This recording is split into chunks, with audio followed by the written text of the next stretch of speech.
Hello and good morning to you mga paps.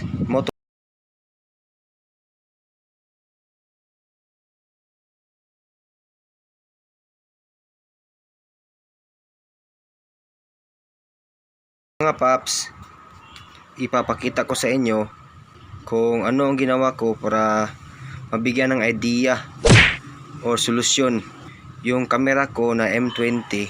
Ito, hindi siya compatible for external mic. So kung ikaw ay nagmo-motovlog, diba iba pa rin yung magsalita ka na may external mic, pero action cam yung binili mo, hindi pang motovlog. So uso na ngayon ang pagmo-motovlog. So ito yung ginawa ko sa camera ko, and kudos to the person in YouTube. Indiano yun, sa kanya ko nakuha itong idea na ganito, na binutasan niya itong external case niya. Ito, kita niyo yan, binutasan niya yung external case niya. So ito ang ginawa ko rin sa akin. So pasensya na kung medyo hindi maganda yung pagkabutas.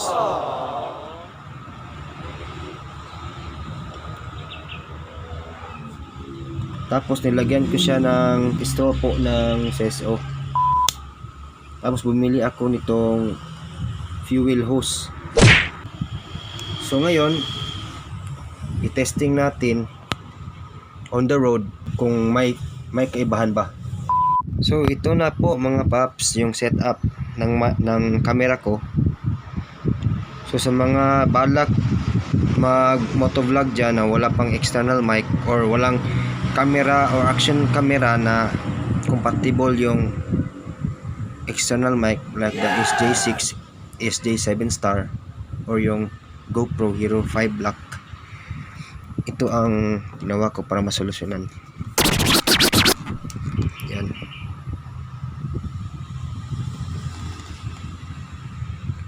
So ngayon i-test natin kung ano ang kalabasan nito o resulta.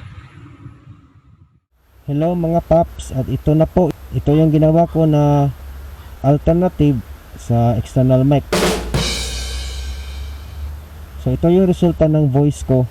Ngayon i-try natin siya on the road. Stay tuned para malaman nyo kung maganda ba o hindi. Okay, tara.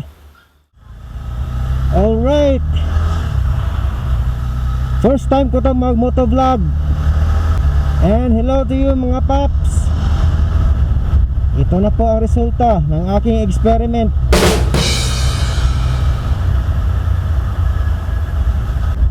Anong masasabi niyo mga paps? Okay ba to? Ito lang kasi mai-recommend ko sa inyo mga kagulong ko dyan na gusto ring mag motovlog na wala pang action camera na merong external mic or compatible sa external mic. Ito po yung pinaka the best na solusyon for beginners like me. Okay, try natin i-test ngayon na nasa daan tayo. Ngayon meron tayong DIY external mic. Malalaman natin ngayon kung okay ba, kung maganda ba yung clarity ng ating voice. So pwede na tayong kumanta dito habang nagra-ride, diba?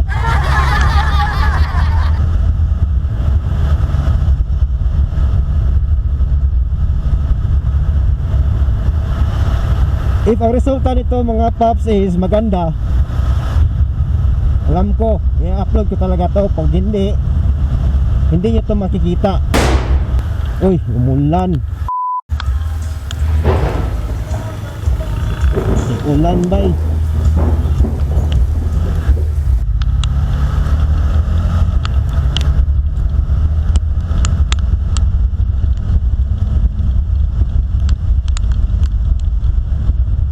Ni ulan.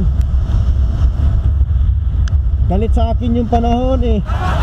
So by the way, sa mga may balak dyan bumili ng external mic, hindi, sa mga may balak bumili dyan ng action cam na wala pang budget,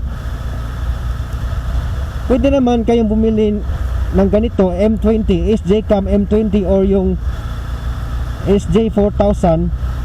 Pero mas maganda itong M20 or SJ 5000X dahil may gyro stabilization, yung hindi masyadong hindi masyadong crappy or bumpy yung video mo. So ito yung solusyon. Kasi noon balak kong bumili na ng bagong action cam, pero before ako nag-decide, humanap ako ng idea, nag-search ako sa YouTube, and usually yung mga solusyon ng iba is i-modify itong action cam. Kumbaga lalagyan mo ng external port na pang mic talaga, yung 3.5mm 3.5mm jack. Yun ang ginagawa nila. So hindi ko kaya yun, wala akong powers na pang, hindi ako electrician eh, o magaling sa electronics. So sa video ito nakaset ang volume ng audio ko sa 10. Uwi na tayo guys. This is just a short motovlogging.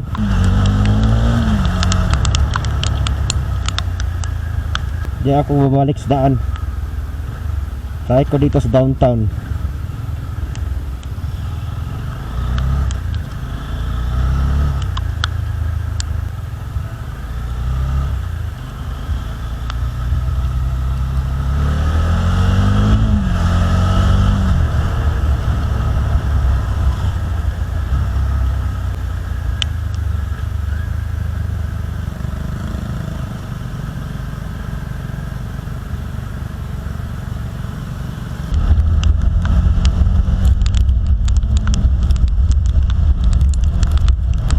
There's a big storm coming. No.